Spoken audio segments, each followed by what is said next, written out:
Hi guys, मैं राहुल पाल आज आपको अपने नोट्स के माध्यम से पॉलिटी की क्लास को रिवीजन कराते हैं। इंडियन पॉलिटी, भारतीय राज्य व्यवस्था या भारतीय संविधान। ग्रुप मर्चेंट एडवेंचर व्यापारियों का एक दल जो भारत आया। सबसे पहले जो भारत में आया उस टाइम क्या था कि अंग्रेज़ों ने अपनी स्थायी फैक्ट्री लगाई थी सूरत। जिस टाइम अंग्रेज़ों ने स्थायी फैक्ट्री सूरत में लगाई थी उस टाइम भारत में जो बंगाल में जो सूबेदार था मुर्शीद कुली खां 1700 ईस्वी के लगभग में बंगाल का सूबेदार बना, जिसने अपनी राजधानी ढाका को बनाया। बंगाल का प्रथम नवाब मुर्शीद कुली खां 1713 ईस्वी से 1727 ईस्वी तक बंगाल का प्रथम नवाब रहा। इसने एक शहर बसाया था मुर्शिदाबाद। अपने नाम पर इसने एक शहर बसाया था मुर्शिदाबाद, जिसकी राजधानी बनाया था मुर्शिदाबाद। बंगाल का दूसरा नवाब बना था शुजाउद्दौला, जो बना था 1727 से 1739 तक। इसी क्रम में तीसरा नवाब बना सरफराज खां 1739 से 1740 ईस्वी तक। इसी मध्य घिरिया का युद्ध हुआ 1740 में सरफराज खां और अलीवर्दी खां के बीच में, जिसमें सरफराज खां की हार हुई और अलीवर्दी खां विजयी हुआ। चौथा नवाब बंगाल का बना अलीवर्दी खां 1740 से लेकर 1756 ईस्वी तक।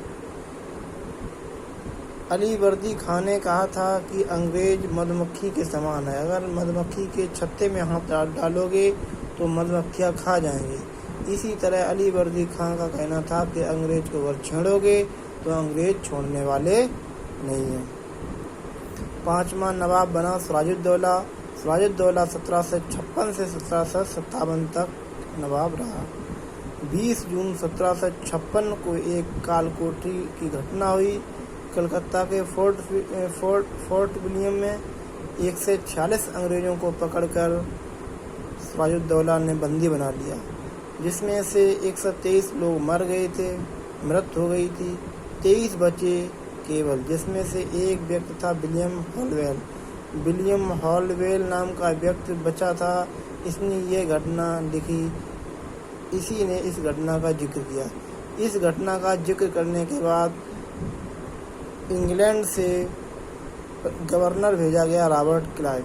1757 ईस्वी में भारत में गवर्नर बन के आया रॉबर्ट क्लाइव। 1757 ईस्वी के मध्य प्लासी का युद्ध हुआ। प्लासी के युद्ध में रॉबर्ट क्लाइव और सिराजुद्दौला के बीच युद्ध हुआ, जिसमें सिराजुद्दौला बुरी तरीके से हार हुआ। हारने का मेन कारण था कि रॉबर्ट क्लाइव बंदूक का प्रयोग कर रहा था, जबकि सिराजुद्दौला तलवारों का प्रयोग कर रहा था। जाहिर है कि तलवारों के अपेक्षा बंदूक ज़्यादा प्रभावी रही होगी। इसके बाद 6 नंबर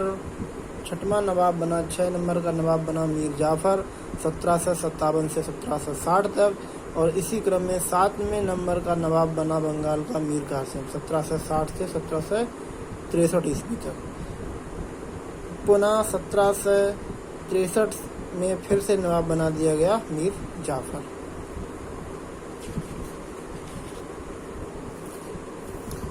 1764 में इसी क्रम में 1764 में बक्सर का युद्ध हुआ। बक्सर के युद्ध में शाह आलम सेकंड, मीर कासिम, सिराजुद्दौला एक तरफ थे और अंग्रेज एक तरफ थे, जिसके चलते अंग्रेज विजयी हुए। और इसी बक्सर के युद्ध के हार जाने के बाद अंग्रेज़ों की शक्ति भारत में और बढ़ गई। 1765 में इलाहाबाद की संधि के तहत इस बक्सर के युद्ध को समाप्त घोषित किया गया। 1765 से 1772 तक बंगाल में द्वैध शासन लगाया गया, और इसी 1765 और 1772 के टाइम पीरियड को भारत की लूट का काल कहा गया इतिहास में। 1772 में वारेन हेस्टिंग्स द्वैध शासन का अंत करता है, और 1772 में ही वारेन हेस्टिंग्स एक न्यू पोस्ट डिस्ट्रिक्ट कलेक्टर की पोस्ट को लाता है। भारत का संवैधानिक विकास। भारत में जो संविधान की विकास हुआ है वो कंपनी रूल के तहत हुआ है और कुछ क्राउन रूल के तहत हुआ है। जो कंपनी रूल के तहत भारत में संवैधानिक विकास हुआ है वो 1773 से 1857 ईस्वी तक चलेगा, और जो क्राउन रूल राजा का शासन वो उसका टाइम पीरियड रहेगा 1858 से 1947 ईस्वी तक, जब तक भारत गुलाम रहेगा। 1773 का रेगुलेटिंग अधिनियम, 1773 में एक रेगुलेटिंग एक्ट लाया गया। इसी के तहत कंपनी को 20 वर्ष तक के लिए अधिकार दिया गया। 24 बोर्ड ऑफ डायरेक्टर नियुक्त किए गए जो 6 साल तक के लिए नामित किए जाते थे। बंगाल के गवर्नर को बंगाल का गवर्नर जनरल कहा जाने लगा। वारेन हेस्टिंग्स कार्यपालिका का गठन। बंगाल के गवर्नर को बंगाल का गवर्नर जनरल, बंगाल का गवर्नर जनरल प्रथम गवर्नर जनरल वारेन हेस्टिंग्स कहलाएगा। 1774 में सर्वोच्च न्यायालय की स्थापना की गई कलकत्ता में। इसके मुख्य न्यायाधीश लॉर्ड एल.जे. इम्पे और 3 अदर जज लॉर्ड हाइड, लॉर्ड चैम्बर और लॉर्ड लिमिस्टर नियुक्त किए गए। 1781 में संशोधन अधिनियम लाया गया। इस संशोधन अधिनियम के तहत 1784 में एक आया ईस्ट इंडिया एक्ट। इसके तहत एक बोर्ड ऑफ कंट्रोलर की स्थापना की गई जिसकी सदस्य संख्या 6 थी।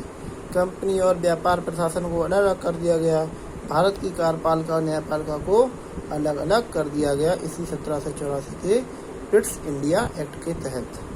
तो आज के लिए हमारी क्लास आज यहीं तक